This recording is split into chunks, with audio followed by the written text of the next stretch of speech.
여러분, 지금 제가 들려드릴 이야기를 듣고 나면 밤에 잠을 못 주무실 수도 있습니다. 2017년 12월 저는 리플을 400원에 샀습니다. 그때만 해도 JP 모건, 뱅크 오브 아메리카, 스탠다드 차타드, 거대 은행들이 리플과 손잡는다는 소식에 기대가 컸습니다. 그리고 실제로 한 달 뒤 3,500원까지 올랐습니다. 수익률 800%. 저는 천재가 된 기분이었습니다. 당시 리플은 정말 무섭게 성장하고 있었습니다. 시가총액 3위, 200개 넘는 금융기관 파트너십, 리플이 스위프트를 대체할 것이라는 언론 보도. 하지만 그 후 7년간 지옥이 시작됐습니다. 갑작스러운 언론 공격, SEC 소송, 거래소 상장 폐지. 리플은 한순간에 가짜 암호화폐가 되어버렸습니다. 그리고 지금 리플은 다시 5,000원 근처까지 치솟았습니다. 커뮤니티는 축제 분위기입니다. 드디어 리플의 시대가 왔다. 하지만 여러분, 혹시 기억하십니까? 2017년 말입니다. 그때도 지금과 똑같았습니다. 저는 이상한 점들을 발견하기 시작했습니다. 2020년 12월 22일 밤 SEC가 리플을 증권이라고 주장하며 소송을 건 그날 말입니다. SEC 발표 30분 전부터 이미 대량 매도가 시작됐습니다. 누군가 미리 알고 있었다는 뜻입니다. 그런데 더 소름 끼치는 건 바로 그날 밤 비트코인이 사상 최고가를 기록했다는 겁니다. 우연일까? 절대 아닙니다. 그때부터 저는 모든 걸 파기 시작했습니다. 리플 창립자 크리스 라슨의 연관 검색어에 왜 페이팔이 따라붙는가? 그의 2004년부터 2012년까지 8년간의 공백기는 무엇인가? 왜 초기 투자자 명단에 구글 벤처스, 안드레센 호로위츠 같은 페이팔 마피아와 연결된 VC들만 있는가? 그리고 저는 2004년 10월 3일로 거슬러 올라갔습니다. 페이팔이 15억 달러에 매각되면서 6명의 젊은이들이 하루아침에 억만장자가 되었습니다. 일론 머스크, 피터 틸, 리드 호프만. 언론이 이들을 페이팔 마피아라고 부른 건 그냥 농담이 아니었습니다. 진짜 마피아처럼 행동했기 때문입니다. 이들은 그 돈으로 실리콘밸리를 완전히 장악했습니다. 테슬라, 링크드인, 펠런티어, 페이스북, 특히 결제와 금융 분야에서는 이들의 손길이 닿지 않은 곳이 거의 없었습니다. 비트코인도 마찬가지였습니다. 처음엔 무시했지만 커지자 자신들의 편으로 만들기 시작했습니다. 결국 비트코인은 이들의 통제 하에 들어갔습니다. 코인베이스도 비트코인 ETF도 모두 이들의 작품입니다. 그런데 2017년 리플이 나타났습니다. 이번엔 달랐습니다. 리플은 그들이 통제할 수 없는 기술이었고 3초 송금과 제로 수수료로 그들의 결제 생태계를 위협했습니다. 그래서 이들은 결정을 내렸습니다. 리플은 제거해야 한다. 체계적인 공격이 시작되었습니다. 첫째, 언론 조작. 갑자기 모든 언론이 가짜 암호화폐, 중앙화 코인이라며 공격했습니다. 둘째, 커뮤니티 분열. 비트코인 맥시멀리스트들이 집중 공격을 시작했습니다.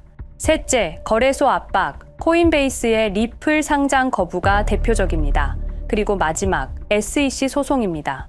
SEC 위원장 게리 겐슬러는 골드만삭스에서 18년간 일한 인물이었습니다.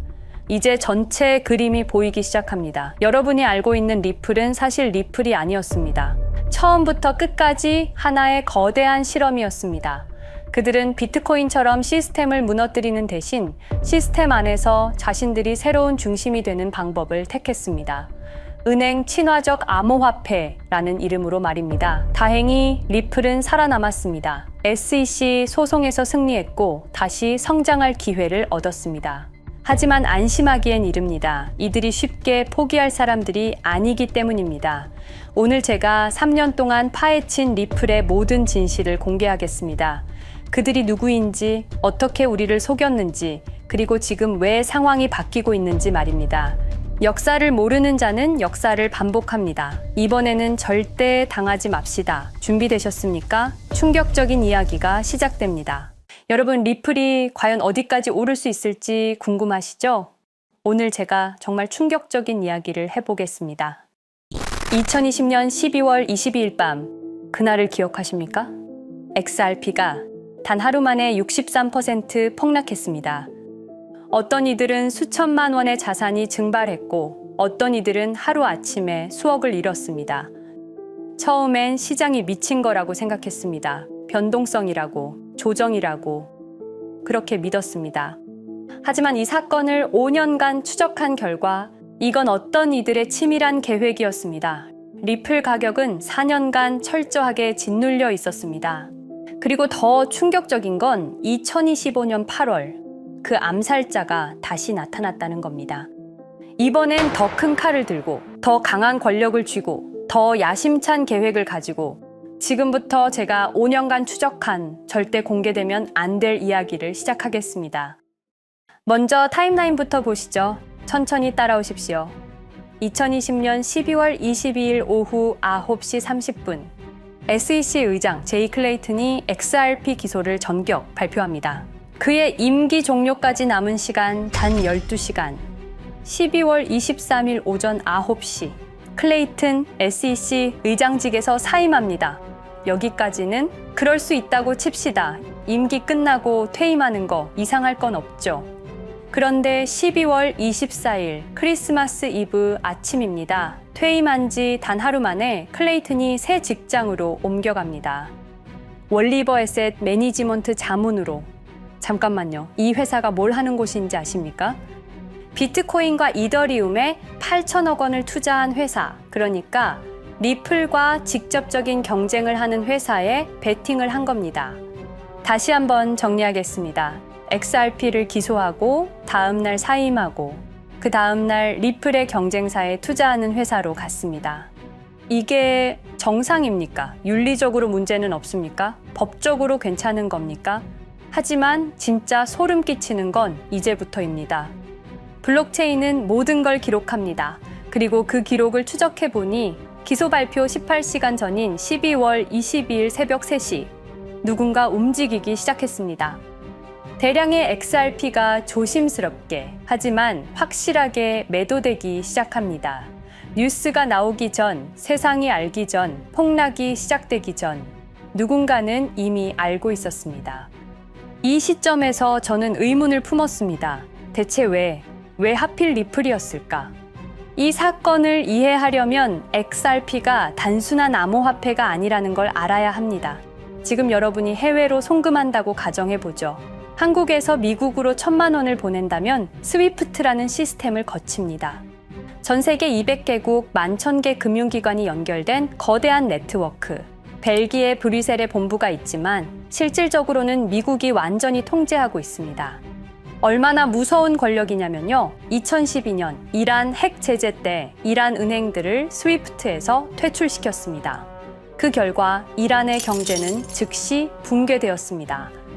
2022년 러시아의 우크라이나 침공 후 러시아 주요 은행들을 스위프트에서 퇴출시켰습니다.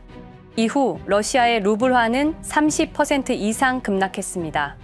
스위프트에서 쫓겨나면 그 나라는 국제거래에서 완전히 고립됩니다. 이게 핵무기보다 강력한 이유입니다. 실제로 폭탄을 떨어뜨릴 필요가 없으니까요. 버튼 하나로 한 나라 경제를 무너뜨릴 수 있으니까요. 스위프트는 돈의 흐름을 틀어쥔 지배의 손길입니다. 그런데 2017년 XRP가 등장했습니다. 비교해 보시죠. 송금 시간부터 압도적인 차이가 납니다. 스위프트는 국경 간 송금에 3에서 5일이라는 시간이 걸립니다. 반면에 XRP는 단 몇 초면 송금이 완료되죠. 수수료 또한 엄청난 차이가 납니다. 스위프트는 3에서 5%까지 수십만 원의 수수료가 발생하지만 XRP는 단 몇 원, 거의 공짜나 마찬가지로 송금을 처리합니다. 스위프트는 여러 국가의 중개은행이 필요하지만 XRP는 그런 것조차 불필요하죠. 그리고 2017년부터 2019년까지 일본 SBI 그룹이 뱅크 오브 아메리카가 산탄데르 은행이 하나둘씩 리플과의 파트너십을 검토하기 시작했습니다. 총 200개 이상의 금융기관, 연간 200조 원 규모의 국제 송금 시장에서 XRP가 스위프트를 완전히 대체할 수 있다는 게 증명되는 순간, 바로 그때 누군가에게는 절체절명의 위기가 된 겁니다. XRP는 단순한 암호화폐가 아니었습니다. XRP는 미국이 전 세계를 통제하는 금융 무기에 대한 직접적인 도전이었습니다. 그래서 저는 추적하기 시작했습니다. 누가 XRP를 제거하려 했나? 처음엔 당연히 정부를 의심했습니다. SEC니까요. 미국 정부 기관이니까요. 그 다음엔 월스트리트를 의심했습니다. 은행들이 위협을 느꼈을 거라고 생각했죠. 그런데 조사를 하면 할수록 이상했습니다. 모든 흔적이 전혀 예상치 못한 곳을 가리키고 있었습니다. 실리콘밸리, 뉴욕이 아니라 샌프란시스코, 월스트리트가 아니라 테크 기업들, 혁신과 자유의 상징이라던 바로 그곳 말입니다. 2002년 10월 3일로 돌아가 보겠습니다. 페이팔이 이베이에 15억 달러에 매각됩니다. 그날 50명의 직원이 퇴사합니다. 보통 회사라면 뿔뿔이 흩어지겠죠. 각자 길을 가고 연락도 끊기고, 그런데 이들은 달랐습니다. 그들은 네트워크를 만들었습니다. 서로의 회사에 투자하고 서로를 임원으로 영입하고 서로의 성공을 발판 삼아 더 크게 성장하고, 20년이 지난 지금 그들이 창업하거나 투자한 기업들의 시가총액을 합치면 우리나라의 GDP보다 큽니다. 2007년 포춘지가 이들에게 특별한 이름을 붙였습니다. 페이팔 마피아. 당시엔 실리콘밸리 성공 신화로 보도됐죠. 아름다운 동료의 혁신가들의 연대, 그런 이야기들. 하지만 2025년 지금 우리는 다르게 보게 됩니다. 핵심 인물들을 하나씩 보시죠. 피터 틸, 1998년 페이팔 공동 창업, 2002년 억만장자 등극, 2003년 그는 새로운 게임을 시작합니다. 팔란티어, 9.11 테러 직후였습니다. 미국은 공포에 떨고 있었죠. 피터 틸이 말했습니다. 우리의 사기 탐지 기술을 국가안보에 사용할 수 있습니다. 그리고 CIA의 벤처 펀드 인큐텔로부터 투자를 받습니다. 20년 후 지금 FBI의 핵심 시스템도, CIA의 데이터 분석 시스템도, 국방부의 작전 시스템도, 국토안보부의 전산망까지도 미국 정부의 모든 데이터는 피터 틸의 회사를 거칩니다. 하지만 피터 틸의 진짜 권력은 정치에서 나옵니다. 2022년 JD 벤스라는 젊은 오하이오 출신 정치 신인이 상원의원 선거에 출마합니다. 우리에게는 러스트벨트의 가난한 백인 집안 출신으로 알려져 있고 힐빌리의 노래의 저자로 유명세를 타기 시작했습니다. 피터 틸이 움직입니다. 1,500만 달러, 우리 돈으로 약 200억 원을 이 젊은이에게 쏟아붓습니다. 벤스 당선. 2024년 7월 플로리다 마러라고 피터 틸이 트럼프를 찾아갑니다. 대화의 내용은 단 하나. 제가 추천하고 싶은 부통령 후보가 있습니다. 2025년 1월 20일 JD 벤스 미국 48대 부통령 취임.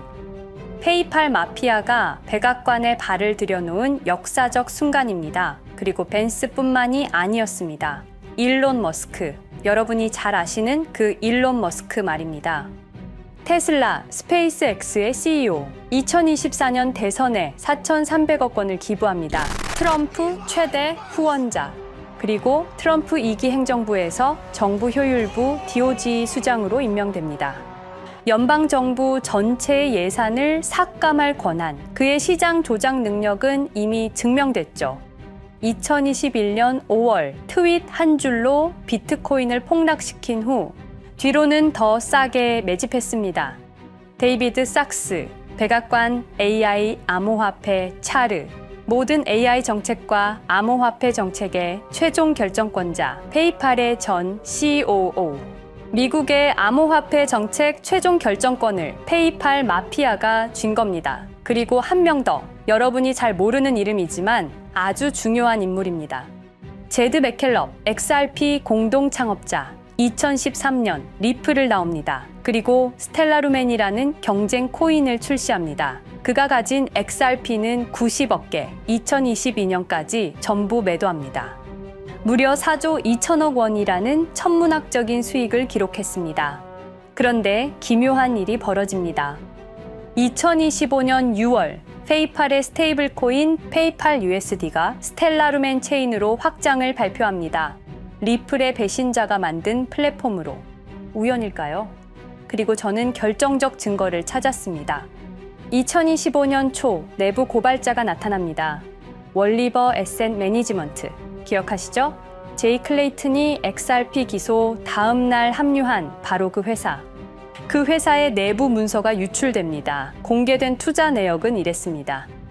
비트코인에 우리 돈 5천억 원, 이더리움에는 3천억 원이 투자금 명목으로 지출되었습니다. 이 돈들이 향한 곳은 모두 리플의 경쟁사들이었습니다. 그리고 충격적인 숨겨진 투자 내역. 스텔라루멘에는 700억 원을, 팔란티어의 주식에 1조 6천억 원, 금액이 비공개된 투자금은 페이팔의 페이팔 USD로 향했습니다. 잠깐, 스텔라루멘, 제드 맥켈럽의 코인, 팔란티어, 피터 틸의 회사, 페이팔 USD, 페이팔의 스테이블 코인. 제이 클레이튼이 SEC를 나오자마자 들어갔던 월리버 에셋 매니지먼트를 통해서 팔란티어, 스텔라루멘, 페이팔로 흘러 들어간 것입니다. 모든 것이 연결됩니다. 모든 것이 한 곳을 가리킵니다. 이건 우연이 아닙니다. 리플과 SEC의 소송전은 거대한 연극이었던 것입니다. 모든 게 페이팔 마피아들의 계획이었던 겁니다.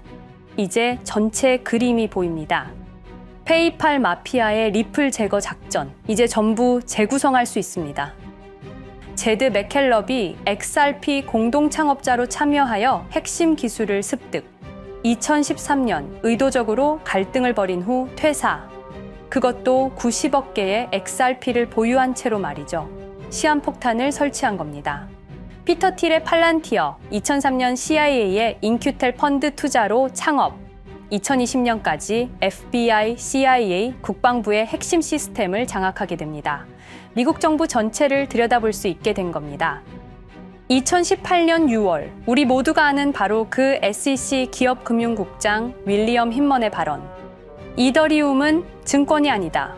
의도적으로 리플의 가격만 억누르려던 치밀한 계획이었습니다. 제이 클레이튼, 임기 12시간을 남기고 리플을 기소. 사임 이후에는 곧바로 리플의 경쟁사에 투자를 하는 회사의 자문으로 합류. 그야말로 치명타를 먹인 셈이죠.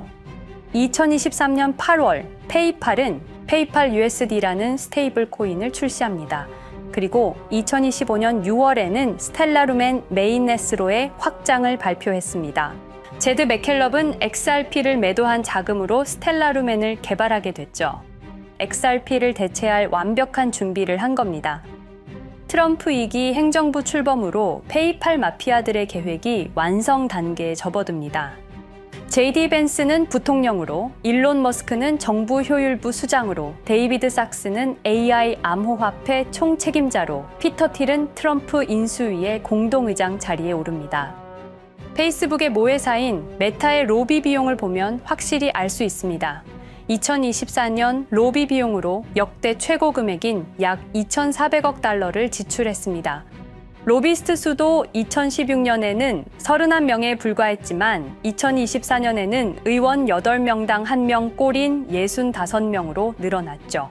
정치 권력을 장악하기 위한 그들의 야욕이 그대로 드러나는 부분입니다. 데이비드 sak스, 백악관 입성 후 단 2주 만에 리플이 수년간 워싱턴에 배치한 로비스트들을 전원 축출했습니다. 겉보기에는 이해관계 충돌이라는 명분을 내세웠지만 실제로는 경쟁 세력을 제거하려는 목적이었습니다. 리플의 스피커 역할을 할 마지막 정치적 통로마저 차단이 된 겁니다. 완벽한 계획이었습니다. 그런데 SEC와 리플의 소송전에서 그들이 예상치 못한 일이 벌어집니다. 2023년 7월 아날리사 토레스 판사의 판결. XRP 자체는 증권이 아니다. SEC는 즉시 항소했고 리플도 여기에 부분적으로 항소를 하게 되죠. 법정 공방은 끝이 어딘지도 모르게 이어졌습니다. 그리고 2025년 8월 놀랍게도 양측 모두 항소를 취하합니다. 5년 동안의 전쟁이 드디어 끝이 나게 된 순간이었습니다. 리플은 승리했습니다. XRP 가격은 무려 5,000원에 근접하게 상승했고 수많은 자산 운용사들의 XRP ETF 신청 물결이 이어졌습니다. 그리고 리플은 히든로드를 12억 5천만 달러의 인수, 리플 프라임이라는 이름으로 새롭게 출범시켰습니다. 스테이블 코인 리플 USD는 출시 1년 만에 시가총액 10억 달러를 돌파하는 기염을 토합니다. 현재 리플의 기업 가치는 400억 달러 이상으로 평가받고 있습니다. XRP는 죽지 않았습니다. 5년 동안 억눌렸던 것이 폭발적으로 성장하기 시작합니다. 투자자들이 돌아오고 은행들이 재접촉하고 파트너십들이 재개되고 우리가 이긴 건가? 정의가 승리한 건가? 아니었습니다. 2025년 8월 18일 XRP 승리 발표 불과 10일 후 뉴스가 터집니다. 제이 클레이튼 맨해튼 연방검사로 정식 임명. 5년 전 XRP를 기소했던 바로 그 사람. 이번엔 연방검사로 돌아왔습니다. 월스트리트의 보안관이라 불리는 미국에서 가장 강력한 검사직. 형사 기소권, 월스트리트 전체 감시 권한, 금융범죄 수사 총괄. 더 큰 칼을 들고 돌아온 겁니다. 그리고 2025년 11월 트럼프 대통령의 발표. 제이 클레이튼을 앱스타인 사건 수사 책임자로 임명합니다. 잠깐, 왜 하필 클레이튼일까요? 왜 XRP 소송이 끝나자마자일까요? 왜 지금일까요? 그리고 그는 다음엔 누구를 조준할까요? 리플은 부활했습니다. 하지만 페이팔 마피아는 멈추지 않았습니다. 2025년 상반기, 이상한 패턴들이 포착되기 시작합니다. 일론 머스크의 행동이 변합니다. xAI에 추가 투자가 급증했고 테슬라 AI 개발에 급가속을 하기 시작했습니다. 그리고 이상하게도 특정 AI 기술에 대한 공격적 언급이 증가했습니다. 일론 머스크답지 않았습니다. 그리고 2025년 3월 한 AI 코인의 공식 계정이 일론 머스크의 X라는 플랫폼에서 갑자기 사라집니다. 노출 제한을 당했고 광고 계정들도 정지가 됐습니다. 특정 코인에 관련한 영상들이 전부 삭제되었습니다. 왜일까요? 이 코인에는 특징이 있습니다. 진짜 AGI 구현 가능한 탈중앙화, AI 네트워크로 평가받고 있는데 초당 수십억 단위의 연산 처리가 가능한 정도입니다. 수백만 개의 노드가 연결된 분산 뉴럴 네트워크, 이건 테슬라도 구현하지 못했습니다. 메타도 구현하지 못했습니다. 중앙화 시스템인 오픈 AI가 꿈도 꿀 수 없는 것입니다. 이 코인만이 유일하게 성공했습니다. 그런데 시가총액은 테슬라의 500분의 1 수준에 머물고 있습니다. 질문 드리겠습니다. 이렇게 혁신적인 기술인데 왜 플랫폼에서 차단을 당하고 검색조차 되지 않으며 알고리즘에서 철저하게 배제당하고 가격은 또 왜 이렇게 낮은 걸까요? 답은 하나입니다. 그들이 지금 사고 있기 때문입니다. XRP 때와 똑같은 패턴입니다. 역사는 반복되고 있습니다. 그리고 지금도 머스크와 페이팔 마피아의 자금이 이 코인으로 조용히 흘러 들어가고 있습니다. 가격이 낮은 건 무가치해서가 아닙니다. 리플이 그랬던 것처럼 그들이 움직이고 있기 때문입니다. 저는 이 AI 코인의 정체를 여기 유튜브에서 공개하려 했습니다. 하지만 치명적인 문제가 있습니다. 유튜브, 2005년 페이팔에서 나온 3명의 남자가 만들었습니다. 체드 헐리, 스티브 첸, 자베드 카림. 여러분이 지금 보고 계시는 이 유튜브라는 플랫폼조차도 모두 페이팔 마피아 출신의 감시망 안에 있습니다. 그리고 X는 일론 머스크가 소유하고 있습니다. 페이스북은 피터 틸의 첫 외부 투자로 시작했습니다. 그들은 플랫폼을 소유하고 있습니다. 백악관도, SEC도, FBI, CIA 계약도, 주요 SNS 플랫폼도 모두 그들 손안에 있습니다. 이전에 제가 이 코인을 공개한 영상이 있었습니다. 그러나 그 영상은 바로 삭제됐고 채널도 정지됐습니다. 가이드라인 위반은 전혀 없었습니다. 그냥 사라졌습니다. 불편한 진실이 다뤄질 때마다 이런 일이 반복됐습니다. 하지만 한 가지는 분명합니다. 5년 전 XRP 투자자들은 속수무책이었습니다. 그런데 그들은 포기하지 않고 5년을 버텼습니다. XRP는 부활했고 포기하지 않는 사람들은 큰 수익을 얻었습니다. 그들은 우리가 잊었다고 생각합니다. 그들은 우리가 용서했다고 생각합니다. 그들은 우리가 포기했다고 생각합니다. 역사를 기억하는 자가 역사를 만듭니다. 자, 이제 질문하겠습니다. 역사는 지금 이 순간에도 반복되고 있습니다. 똑같은 패턴으로, 똑같은 방법으로 또다시 당할 수만은 없습니다. 그들에게 리플이 당했던 것과 똑같은 패턴으로 가격이 짓눌리고 있는 이 코인은 리플이 그랬던 것처럼 결국 모든 걸 이겨내고 상승할 수밖에 없을 것입니다. 그들의 계획을 미리 예측해서 우리가 조금이라도 더 빨리 움직인다면 우리는 도지코인, 시바이누를 초기에 매수했던 사람들처럼 상상할 수도 없는 수익을 올릴 수 있을지도 모릅니다. 저는 오늘 이 코인을 여러분께 공개하겠습니다. 단, 유튜브의 스크립트, 작성 기능 때문에 직접적으로 언급할 수는 없습니다. 영상 설명란과 고정 댓글에 있는 링크를 통해 간단한 양식을 작성해 주시는 모든 분들께 이 코인을 알려드리도록 하겠습니다. 선택은 여러분의 몫입니다. 아무것도 하지 않으면 아무 일도 일어나지 않습니다. 행동하십시오. 그러면 여러분의 인생은 바뀌게 될 겁니다. 긴 영상 시청해주셔서 감사드리고 궁금하신 점은 댓글을 통해 말씀 주시면 제가 성심성의껏 답변해 드리도록 하겠습니다. 감사합니다.